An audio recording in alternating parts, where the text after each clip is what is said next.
Welcome to Rethinking Economics, a Henry George School podcast series. Rethinking Economics is all about questioning the core foundations of economics. This series questions economic orthodoxy to better understand the forces and shifts shaping our society and the world.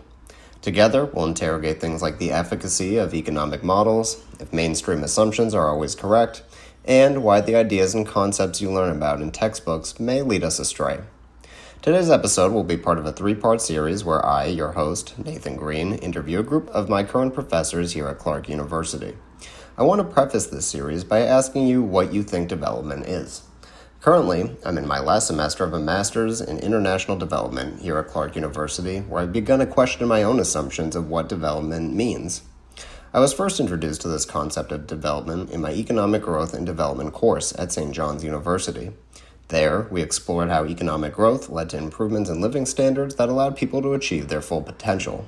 This is what Nobel laureate Amartya Sen calls his capability approach, when societies are able to produce the conditions necessary for people to flourish. But since coming to Clark, my idea of development has changed. I began to separate economic development from general development. Growth wasn't always desirable and could even lead to entrenched inequalities, environmental degradation, or accumulation by dispossession. So I want to ask you again, what does development mean to you? Is it different from economic growth? Are the two mutually exclusive? And should we even strive for economic growth? To answer these questions, I've enlisted the help of three of my professors who have helped shape my understanding of what development is. The first person we'll be speaking to is Dr. Jude Fernando, who will tell us about his research on microfinance and small-scale solutions to societal improvement. The second person we'll speak with is Dr. Denise Bebbington to get a macro-level understanding of the impacts of economic growth. We'll then conclude with Dr. Dave Bell, who will give us a more metaphysical analysis of development and how the concept has changed over time. I hope you find these conversations stimulating and enjoy listening to them just as much as I did having them. Dr. Jude Fernando is currently a professor at Clark University and has held professorships at multiple institutions such as the University of Arizona, Dordt College, and the University of Colombo in Sri Lanka. His research work focuses on microfinance and the role NGOs play in development. His research has earned him numerous consulting roles at global institutions such as the International Fund for Agricultural Development, the Asia Foundation, and the World Bank. Dr. Fernando is the founder of the Alpha Children and Youth Training Institute in Sri Lanka, an NGO established to help children impacted by the Southeast Asian tsunami of 2004. He has written many journal articles and book contributions, but is also the author of The Political Economy of NGOs, State Formation in Sri Lanka and Bangladesh. Dr. Fernando earned his bachelor's degree in applied economics from the University of Peradeniya in Sri Lanka and his Ph.D. in economics, anthropology, and South Asian history from the University of Pennsylvania. For today's episode, we'll discuss microfinance and its criticisms, small versus large-scale change, and why economists should rethink the importance of the solidarity economy. We hope you enjoy this talk, and please make sure to check back on our page every week for a brand new episode.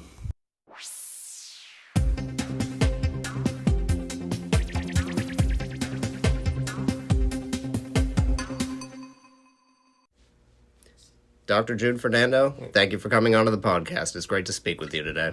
Thank you for inviting me. So I was really interested in talking with you about microfinance just because I have a little bit of experience in that from my undergraduate university. And so when I heard that you've done a lot of research, work, and writing on it, I was thrilled to talk to you today. So just for our listeners who may not be familiar with microfinance, could you just give us a little bit about the concept, but then also some of your criticisms of it? Okay. So the microfinance, we have had so many different types of credit systems, but then by 80s, we see this new idea called microfinance came into being. It's not really new, but it got more popular, partly because people thought that it can be used as a tool to empower women. The whole idea was based on the fact that women have no access to credit because they don't have collateral and they don't have the know-how to go to a bank and borrow money. So as a result, the larger percentage of the poor women were excluded from credit. So Muhammad Yunus is one of the people who popularized microfinance, basically argued that the microfinance is a human right. Women should have access to credit, and he created this model supposedly based on the argument that the poor do not need collateral to borrow money. So instead of collateral that we use to borrow money from the conventional banks, he said we can use peer group pressure. That means you form small groups and each person put pressure on each other and to make sure that they repay the loan. So the micro movement spread so rapidly, millions and millions of people joined microfinance, and it was considered a success story. Part of the reason for the success was that unlike the previous credit systems, 90% of the people in some countries repaid their loans. So they use the repayments as an indicator of empowerment of women. So, but that time I think there was convergence of two factors. On the one hand, large number of people, poor, were left out of the market economy, and there was a need to integrate them into the market economy. At a time when states were cutting all the subsidies in education, healthcare, reproductive health, agriculture, and things like that. So you have to sort of serve this group of this part of the population. On the other hand, there was also feminist critique of development for making women's work invisible, underpaying women, exploiting women. So microfinance became, in a way, for neoliberal agencies, a win-win situation where you can address a feminist concern about gender inequalities in development. At the same time, interest of the global financial system to spread the financial system to the rural and the most poor areas. Okay. And so I've read a few of your articles and a few of excerpts from your books, and you're very critical of the microfinance industry and of Muhammad Yunus. And from what I have read from my research, it seems like Grameen and Yunus were doing it a little bit better than everybody else. As you mentioned, there were a lot of microfinance institutions that popped up after they saw the success of Grameen. So is your critique aimed at Grameen and Muhammad Yunus, or is it at microfinance itself, or is it a combination of the two? Combination of the two. It was aimed at Grameen model that became very popular in practically in every developing country, where aid agencies that funded various other development projects also made it a requirement for NGOs to have a microfinance component. So it became this very important force throughout the developing world, which I think in ways undermine the funding for other types of projects. Right? So it is aimed at entire microfinance system, and particularly the Grameen model, and also the way that the Yunus conducted himself in Bangladesh. So, and what, I'm just curious, kind of how did he conduct himself, or what are some of the scandals that he caused? Okay, all right. So Bangladesh has a long history of credit systems, right? So many different systems. And it's also home to very large number of NGOs, because when the Bangladesh gained independence, it was NGOs who did a lot of development work, so they became a very powerful force, almost as strong as a government in terms of funding and the influence they had in society, right? So when the microfinance came into the scene, there were lots of feminist organizations involved in doing very interesting work about the land rights, human rights, and all sorts of stuff, right? All these things had to face a challenge from microfinance, because for many donors, microfinance became the main tool for empowerment. As a result, other organizations lost a lot of funding, or they were forced to adopt a microfinance. And the microfinance model in Bangladesh functioned as nearly as tax collectors, right? In the same way, their whole purpose was to lend money and then force them to repay the loans, regardless of whether repayments come from increasing productivity or not. So this led to a lot of hardships for women. That's why I basically have argued that the microfinance model of Muhammad Yunus is basically had led to disempowerment of women and violence against women and depletion of assets and things like that. So the problem is that the microfinance, the claims about microfinance are false. For example, when you say that microfinance is based on no collateral, it's a false assumption. So what happens in these group meetings is that I participated in maybe at least 600 group meetings over 2 years, right? I lived in the Bangladeshi villages, right? So what happens is that the microfinance the field officers, they go into a village and they will contact fairly influential people.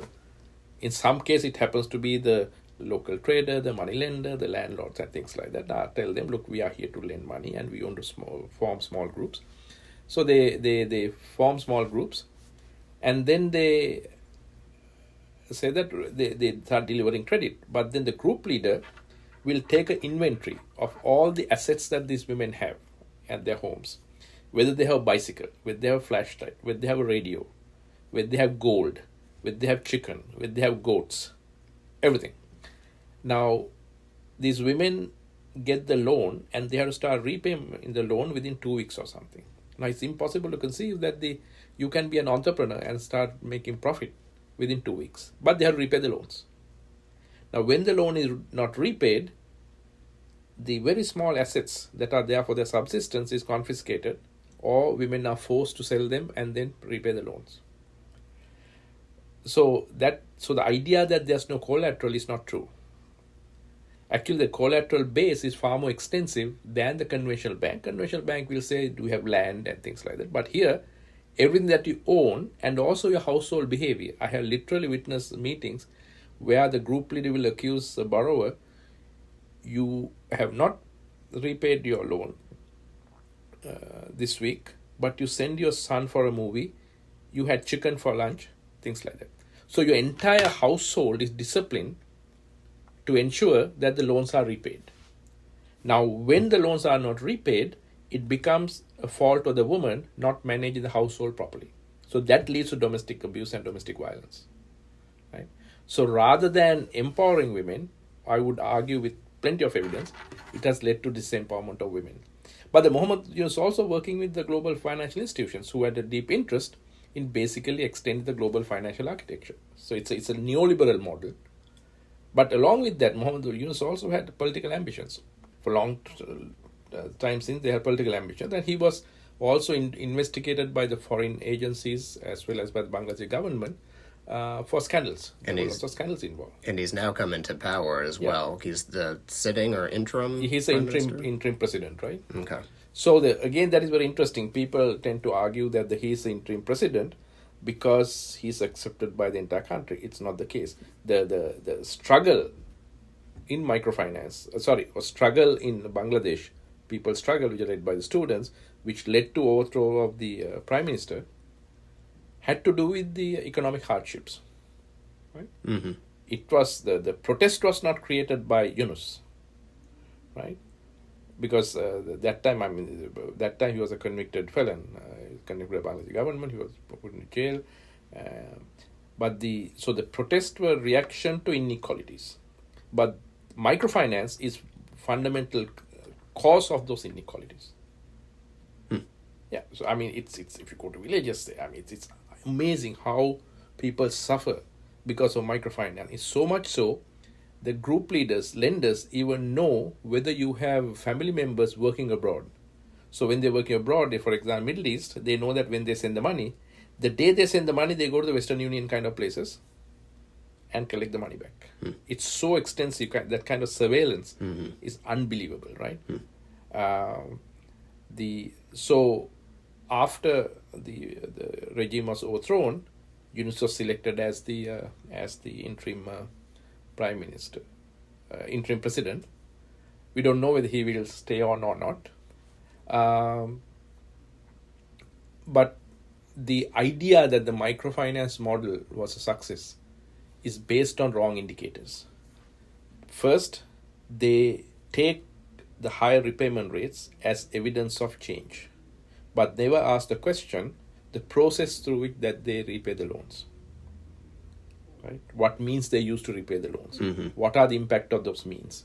So if I cut down my domestic consumption and the money that I had to use to buy essential food, medicine, right? Maybe payments for children's education, right? Because unlike the informal credit schemes, there's no flexibility. Come Friday, you have to pay the loans. But with the informal money lender, even though the informal money lender charge high interest rates, my lender was pretty flexible. You can pay in kind, pay into the labor, he will postpone. With the microfinance, no. So the people are forced to generate their assets into cash on a weekly basis. So that led to the depletion of their household assets, including essential items like lentils and rice that they store for the, especially for the flood season. And also, second indicator is even more misleading. They take how many women come for weekly meetings and say that there is public participation. But the fact of the matter is that they all come for the meeting and then they repay their loans, or if there are disputes about repayments, they hash it out in public.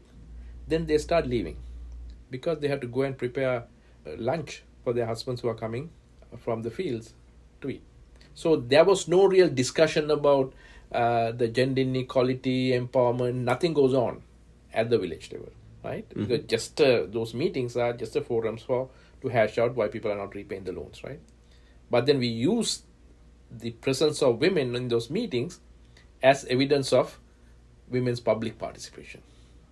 In fact, I would argue that those meetings actually constrain women from true public participation in the informal settings. Now you don't have time to go and hang out with women in more informal setting because you have to come for the formal settings. And in these formal meetings, there's real abuse about why didn't you pay your loans because you have done this. So the most indicators, so as a result, so many countries, there have been ongoing protests against microfinance, and there has been increasing rate of suicides. So the microfinance model was never really meant to empower women, right? Its primary purpose was to extend the global financial system. And people believe that lead to empowerment of women, but then by its own design, it miserably failed. And that's why there are lots of protests going on in different parts of the world against microfinance. Right. In the books I read, and we did read Muhammad Yunus's books, he talked about this idea of the social business. And for a lot of people on the left, I think that was very appealing just because we're very often critical of businesses, the financial system, and things like that. And so when I read that, I thought it was kind of revolutionary. It was this idea that businesses can act in behalf of people and they can do good. That would kind of like change the idea of how businesses could operate within the economy and socially. And so I think if Muhammad Yunus was here, he would say, well, we were providing banking services to the unbanked. We were providing services to people who were otherwise shut out from the banking system. I'm curious, what could have been done to reform microfinance to get it right, or is it all just bad and it needs to be scrapped? So when you say, yes, they were unbanked, but the whole purpose of the microfinance was to bring this unbanked population into highly exploitative banking system or lending system, which was far more exploitative than the formal banks. As I said, that the amount of surveillance, the way that the microfinance are discipline these women to adjust their consumption lifestyle according to the need to repay the loans in time was so oppressive. So through incorporating the unbanked population, they also increased the number of population under serious exploitation, living under exploitative conditions, right? So that's one. So and then about social enterprise, right? The idea of social enterprise has been there for a long time. It was not invented by Yunus. But then we have to ask the question, what role does this whole notion of social plays in the economic system? Now you can envision the social in a number of different ways, right? Social enterprises that are based on cooperative model, where it serves the interest of the members as well as the people, right? So that's the kind of social enterprise model that is promoted by today the groups like groups who are into solidarity economy, for example, right? Solidarity economy network in the US and other parts of the world, right? And who are following cooperatives. For our listeners who may not be familiar with the solidarity economy, could you explain a little solidarity bit? economy is a model that is also a critical of the neoliberal model and other market-based models, but at the same time to build enterprises based on solidarity. So based on networks and sharing and also the cooperative principles, right? And they redefine the markets in a different way. Market as a place for exchange, not to maximize profit alone, right? and how do you do businesses in a way that is socially and environmentally responsible. And there's a strong element of egalitarianism in those solidarity economy, which is being taught in the US universities now, along with the degrowth economics, right? So solidarity economy is intellectually it's a model alternative to the mainstream models that are based on mainstream economics, and also practically it brings together people in a very different way. So the basis for the social enterprise of in the solidarity economy is solidarity, right? Very different. So the bonding and the relationship with people are far more important than the sort of the competition. But in Yunu's case, the social is defined very differently. It was just lending money and forcing people into the highly competitive model, right? In fact, he even is very much connected with the global multinational corporations, right?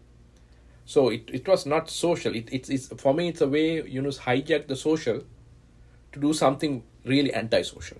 So which is happening in the US also, this whole notion of social economy, social enterprises are being abused, right? Mm-hmm. So what we need to look at is when somebody says they are doing social enterprises, how does a person define the whole notion of social?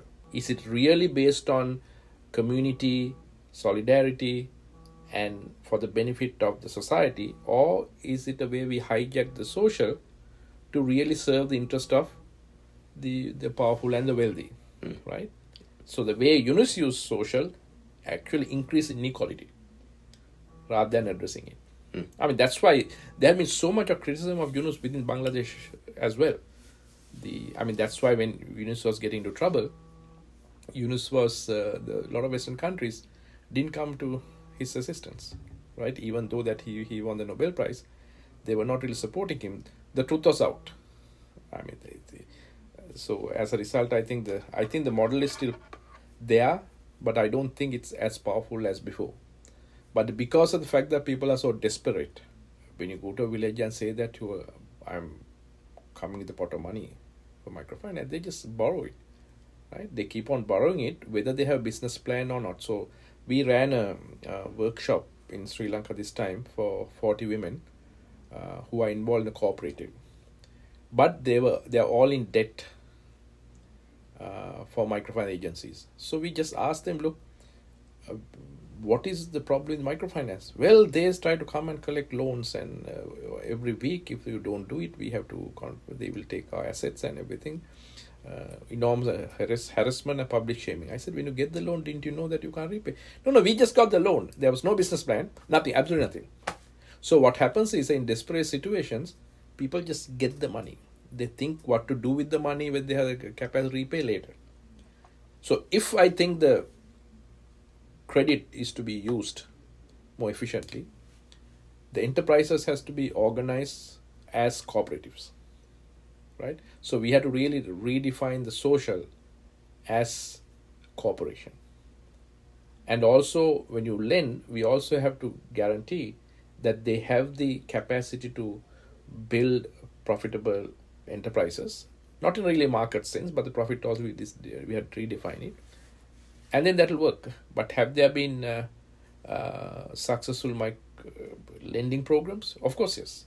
A very good example is the Self-Employed Women's Association called SEVA in Ahmedabad, Gujarat, which was started by a woman by the name Ilabat. Now, they started a bank.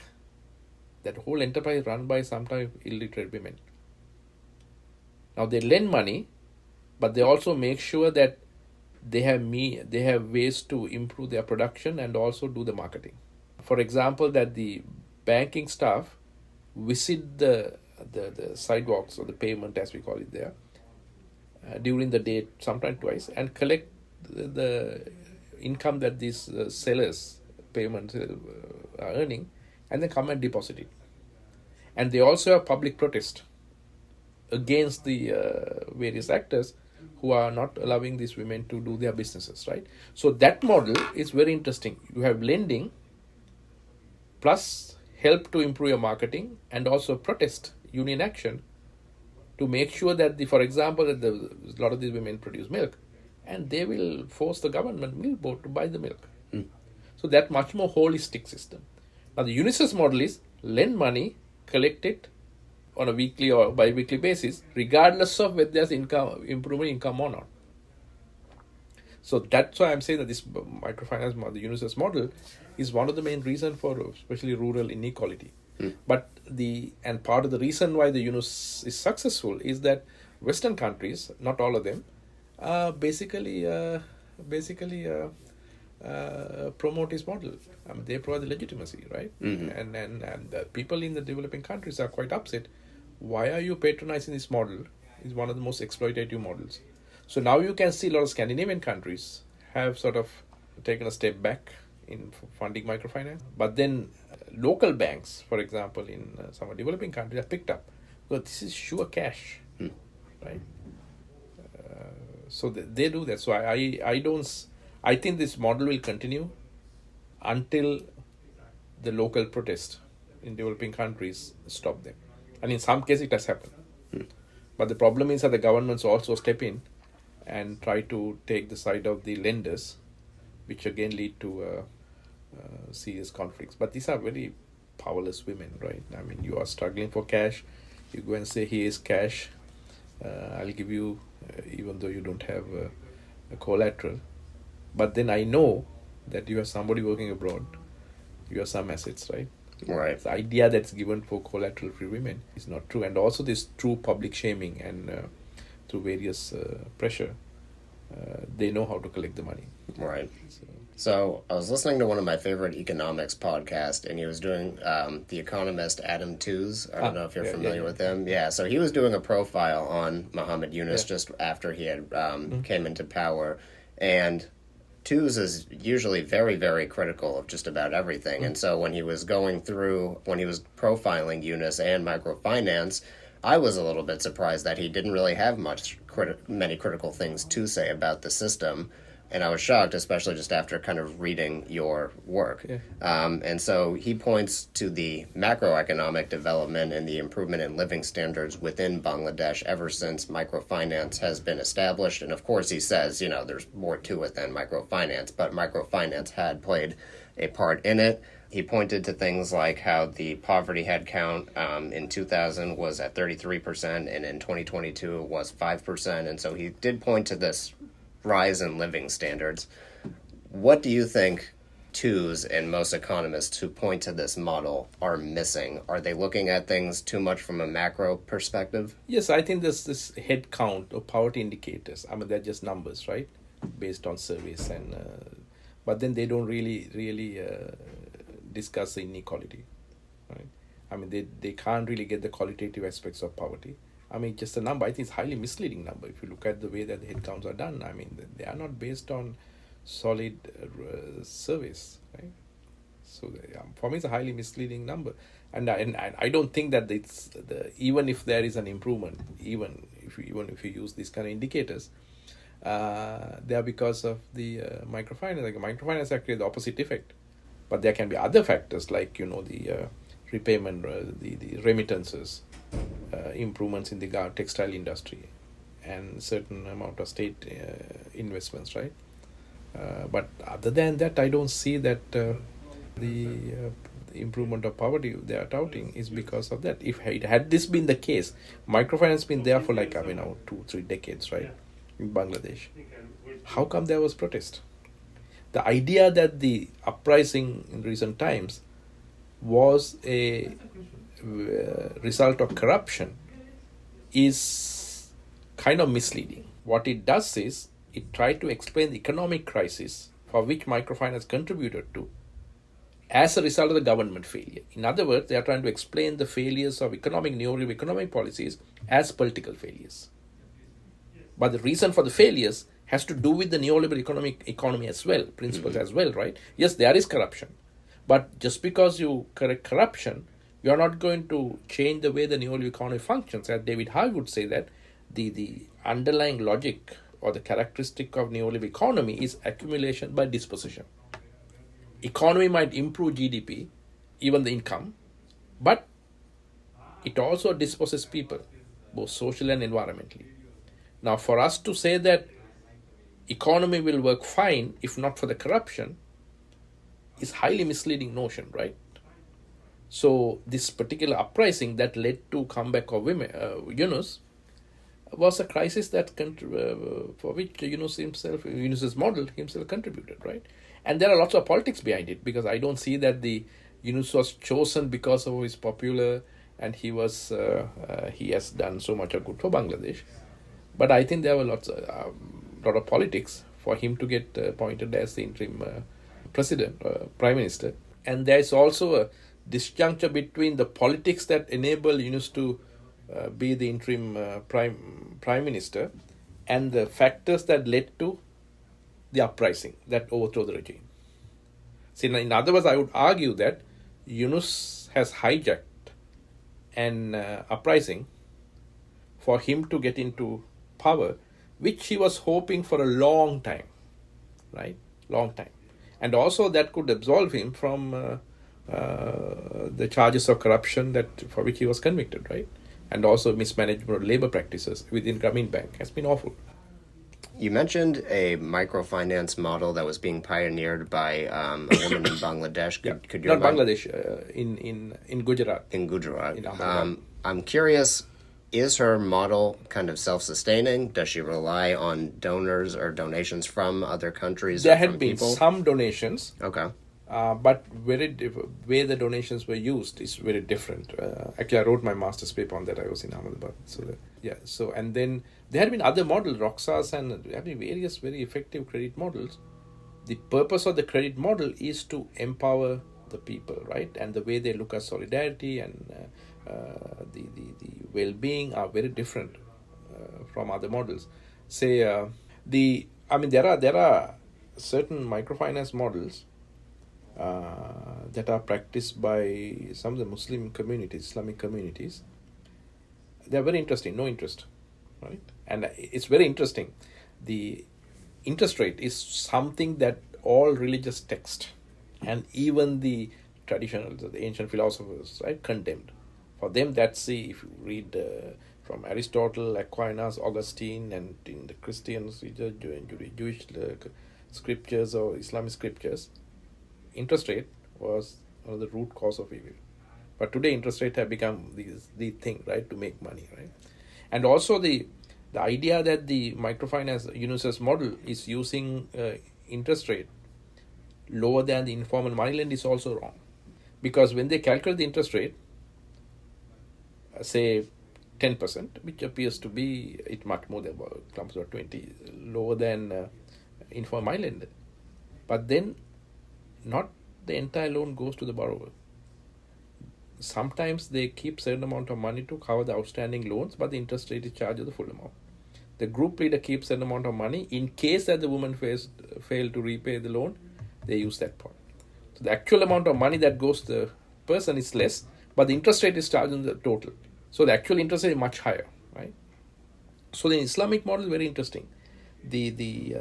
And some of the other religious groups all use it. So I lend you $100, but I expect you to repay the loan. But it is also my responsibility to make sure that you do well in your business, right? So if you're not repaying, it reflects my fault. So I might have to help you with marketing.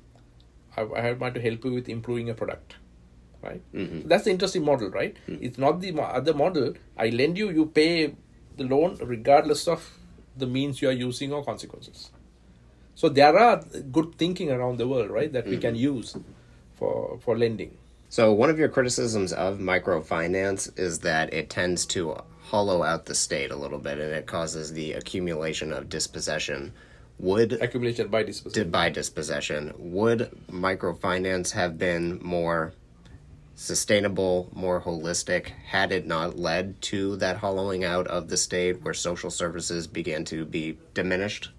No, I don't think the microfinance per se can really compensate for what the state has taken away through structural adjustments and privatization and things like that, right? Because just imagine that you take away the agriculture subsidy and expect a poor woman to make enough money to buy all the fertilizer, seeds and everything they need. And also education, for example, right? So the whole this idea that if a woman can start a business and repay the loan, she can also compensate all the subsidies that the state has taken away is a misnomer. I mean, it just can't happen. So the microfinance model, with this talk about self-sufficient, self-reliance, legitimize the neoliberal policies that basically cut all these subsidies.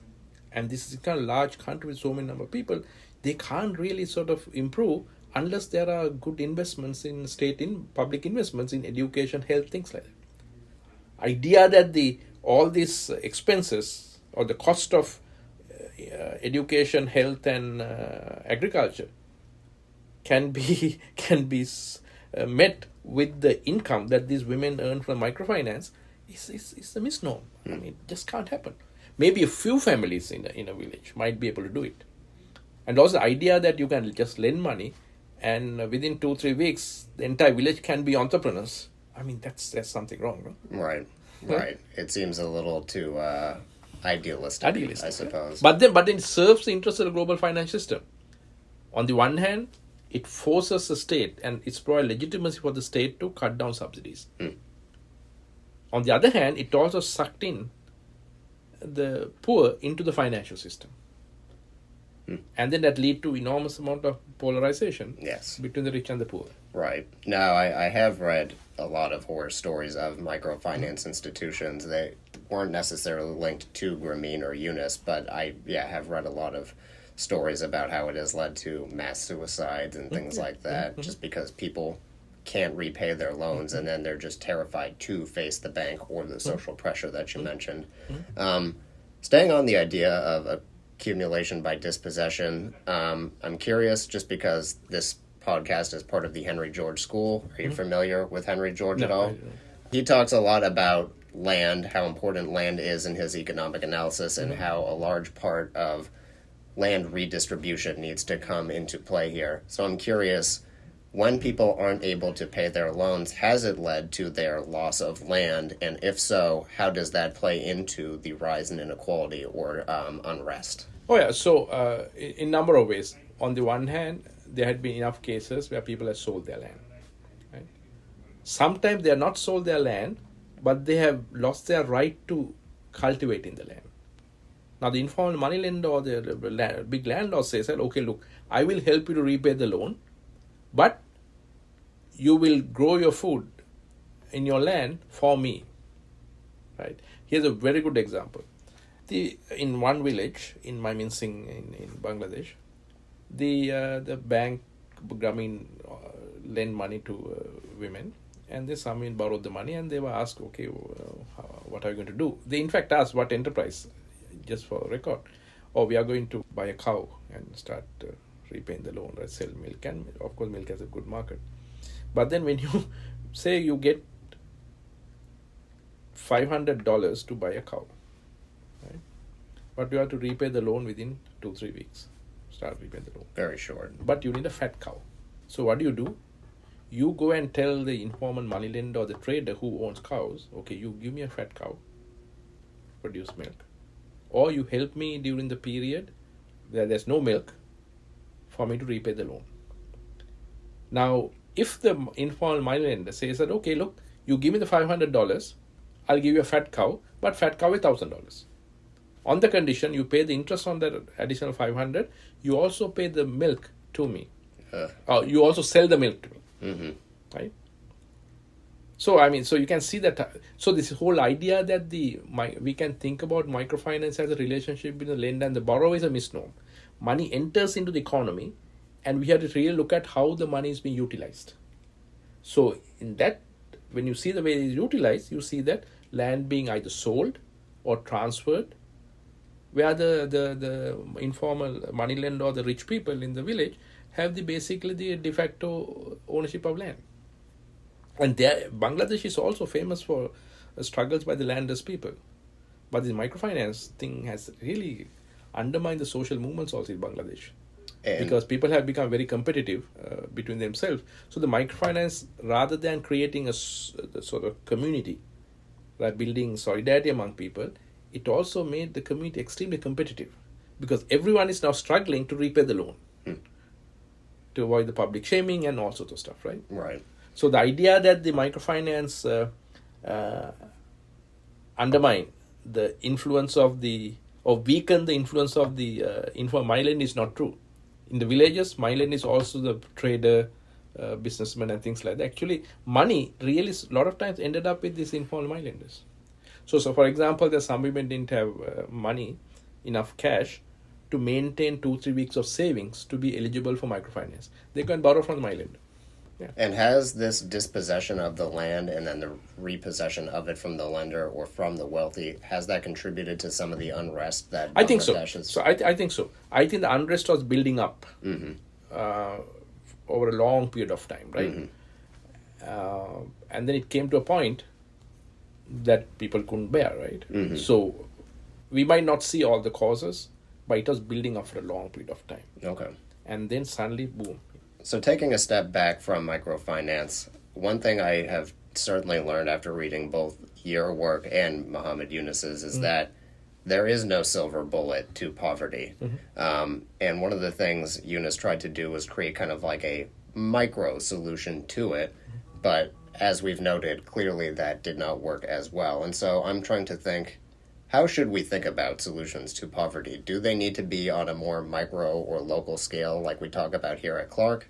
Do we need to have more systemic transformative change? Would that cause more problems just because often systemic change can be a little bit too broad? It can not really cover the right issues and things like that. Or am I misframing or misunderstanding the question? I think both.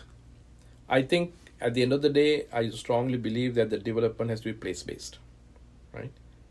And we really need to be sensitive to local dynamics, and then the local is extremely important, right? But local can be sustainable only if there are macro level changes, systemic changes, right? So we can start with the local, but then we have to build up in our solidarity and movements to bring about the larger changes at the macroeconomy, right? Say, for example, that we can lend money for small-scale producers at the local level, say to produce certain kitchen items. Now, while these people are doing that, the country is forced to open up the economy. All the cheap imports come from abroad, and that industry cannot be sustainable, right? Right. And also to say that the small businesses can really take care of people's need about, say, for education. I mean, it doesn't happen. It does not happen in any country, right? But if you don't invest in education, the poor are going to always have poor quality of human resources, and they will never be able to go upward. And also, I think if you use the cooperative model or the solidarity economy, I think there's much hope, which has been proven across the world, including in the United States, how enterprises based on cooperatives and solidarity economy has survived for a long time, even during the period of economic crisis. For example, Worcester, we have a number of cooperatives. They are very resilient. See how food justice movement, food sovereignty movement has created so many interesting alternatives, right, at the local level. But from the local level, they're also building solidarity that put pressure on the federal level, right? Bring changes. Have you heard of Mondragon Cooperation? Yeah. So very much so. Now, after just doing some research on them, I mean, it's incredible that they've lasted this long. They're as successful as they are, but it seems like they do a great job of distributing the benefits and the value to everybody in the corporation, and it doesn't just go right up to the top. There are models. I mean, I think for me, the human beings are always very self-reflective beings. They always invent new ideas and new ways of living, right? And which is happening across the world. Look at the MSTs and look at the Zapatistas, right? I mean, there are so many social movements have done enormous amount of work, right? New innovative ways of organizing our lives. But then they can't survive if they confine themselves to their own projects, own localities. Right. The larger change requires movements, massive social movements, right? And also the capture of the state power at some point. My last question that I ask all of my guests on the show is that if there was one thing about the world you could change, big or little, what would it be? Introduce solidarity economy-based production systems, right? Or both production and service and things like that. So use solidarity economy to organize the way we live. Okay. So I think that's a model that I think has proven to be extremely successful. Dr. Jude Fernando, thank you very much for coming on to the podcast. Thank you very much. It was great talking to you. Yeah. And that's it for this week's episode of the Henry George School podcast. Thank you for listening, and we hope it made you think. If you'd like to learn more about our research and policy tools, check out hgsss.org. That's hgsss.org. If you'd like to listen to our content as soon as it's published, subscribe to our show. If you like the show, please leave us a rating, review, or even share it with a friend. It goes a long way. Thanks again for listening, and see you next week.